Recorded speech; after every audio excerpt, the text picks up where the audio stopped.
நான் மழை, இடி, காற்று என பாதிக்கப்படுவோம்.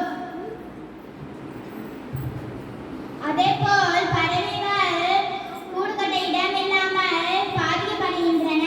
பிளாஸ்டிக் பொருட்களால் நம் பூமி சுற்றுச்சூழல் அனைத்தும் பாதிக்கப்படுகின்றன.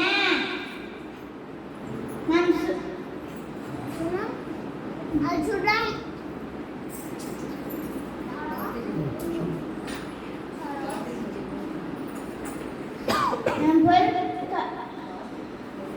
பிளாஸ்டிக் பொருட்களை